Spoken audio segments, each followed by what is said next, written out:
হর মহাদেব। আজকে হলো শ্রাবণ মাসের শেষ সোমবার, তাই সকাল সকাল উঠে পড়লাম, চান করে এবার ঠাকুরকে পুজো দিয়ে নিলাম, ঘরের ঠাকুরকে।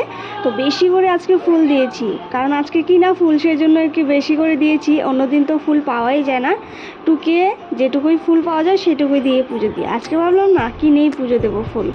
ফুল কম দিয়ে পুজো দিলে ভালো লাগে না, তাই না? তো প্রথমে ঘরের ঠাকুরকে দিয়ে মন্দিরে পুজো দিলাম, মানে পাশে শিব মন্দির ছিল, সেখানেও পুজো দিলাম। তারপরে শিব বাড়িতে চলে গেলাম। আজকে তোমাদেরকে শিব বাড়িটা একটুখানি ঘুরে দেখাবো। যারা যারা দেখেছো তারা তো জানোই, আর যারা দেখোনি আমার ভিডিওর মাধ্যমে দেখে নিও। তার আগে চলো শিব মন্দিরে যাওয়া যাক। তো ভালো করে আগে বাবার মাথায় জল ঢেলে নিলাম। আজকে শান্তি মতন দিতে পেরেছি, তার কারণ একদমই ভিড় ছিল না।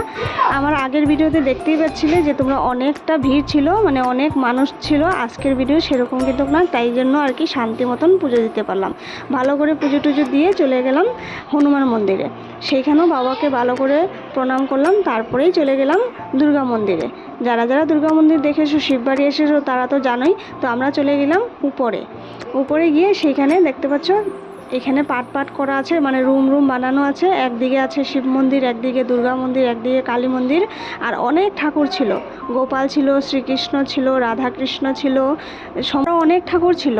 তারপর এখানে ফটো উঠালাম, ভিডিও করলাম, তারপরে বাড়ি চলে আসলাম। আশা করি ভালোই লেগেছে। বাবার কাছে একটা জিনিসই চাওয়া, বাবা যাতে সবাইকে আশীর্বাদ করে ভালো রাখে।